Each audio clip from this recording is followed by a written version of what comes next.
कक्षा 8वीं में देखेंगे पेज क्रमांक 113, पृष्ठ क्रमांक 113। सबसे ऊपर देखिएगा, इसमें लिखा है संयुक्त राष्ट्र संघ के 5 स्थायी सदस्य। ठीक है, संयुक्त राष्ट्र संघ के जो 5 स्थायी सदस्य होते हैं उनके नाम लिखे हुए हैं। बाकी जितने भी सदस्य हैं वे अस्थायी हैं।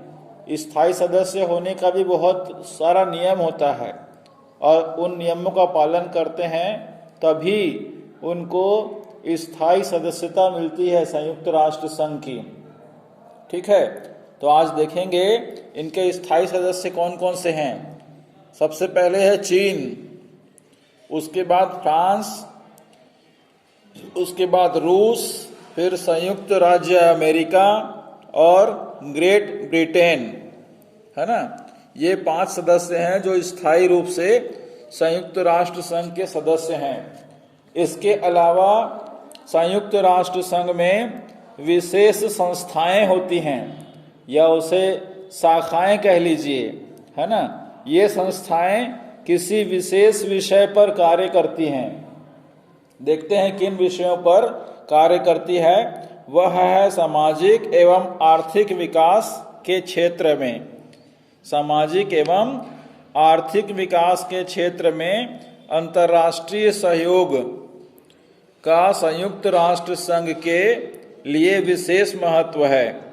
विकास हेतु समुचित परिस्थितियों के निर्माण के लिए संयुक्त राष्ट्र संघ ने अनेक विशेष संस्थाओं की स्थापना की है जो अपने विशिष्ट क्षेत्र में कार्य करती रहती है। ये दुनिया के विभिन्न देशों में स्वास्थ्य एवं शिक्षा के प्रसार के साथ साथ लोगों का जीवन स्तर ऊंचा उठाने, पूर्ण रोजगार देने आदि के कार्य कर रही है। इसकी प्रमुख संस्थाएं निम्नलिखित हैं। ठीक है, आइए देखते हैं। संयुक्त राष्ट्र संघ की कुछ विशेष संस्थाएं होती हैं जिसका इसमें नीचे विस्तार से दिया हुआ है। ठीक है, इसको ध्यान रखेंगे। हिंदी में जानने के बाद अंग्रेजी में जानने का भी इसका विशेष महत्व है। ठीक है, देखते हैं। पहला, अंतर्राष्ट्रीय श्रम संगठन, जिसे इंग्लिश में कहा गया है इंटरनेशनल लेबर ऑर्गेनाइजेशन। ठीक है, शॉर्ट में इसे बोलते हैं ILO, international labour organisation. Hindi में होता है अंतर्राष्ट्रीय श्रम संगठन। श्रम अर्थात जो विशेष रूप से अलग अलग देशों में श्रमिकों के संगठन होते हैं उस पर यह कार्य करती है। उसके बाद खाद्य एवं कृषि परिषद, इंग्लिश में बोला गया है इसे फूड एंड एग्रीकल्चर ऑर्गेनाइजेशन। यह संस्था क्या कार्य करती है? खाद्य मतलब खाने पीने की चीजें एवं कृषि पर विशेष कार्य करती है, जिसे शॉर्ट में कहा गया है FAO, फूड एग्रीकल्चर। एग्रीकल्चर मतलब कृषि, ऑर्गेनाइजेशन मतलब होता है संगठन या परिषद। ठीक है। तीसरा देखिएगा, अंतर्राष्ट्रीय मुद्रा कोष। मुद्रा मतलब होता है रुपए पैसे, कोष मतलब होता है भंडार। ठीक है, एक अंतर्राष्ट्रीय रुपए पैसे का भंडार मतलब फंड होता है जो विशेष प्रकार से विपत्ति या संकट के बीच में यह कोष काम आता है, जिसे इंग्लिश में कहा गया है इंटरनेशनल मॉनेटरी फंड। ठीक है, अंतर्राष्ट्रीय मुद्रा कोष।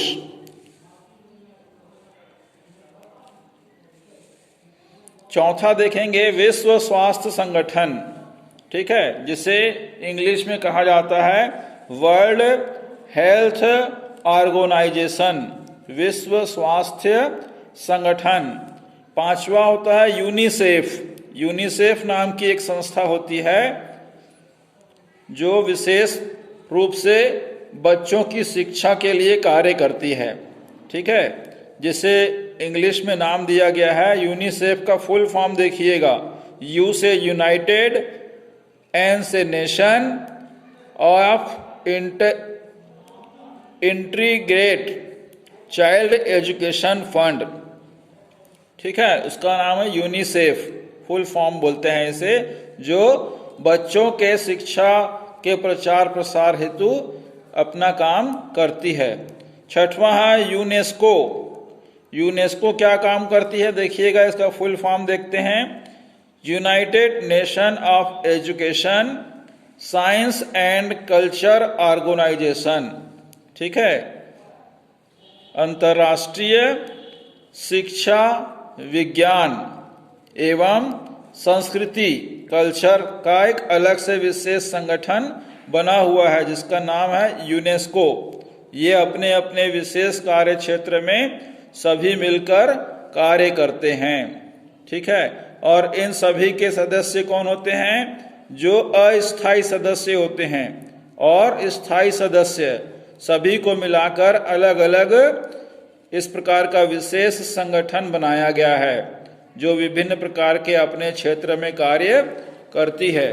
आइए इस चित्र में देखिएगा, जैसा कि आपको बताया गया है, ऊपर विशेष रूप से संगठन बनाया गया है पूरे अंतर्राष्ट्रीय कोश में, पूरे विश्व में, ठीक है।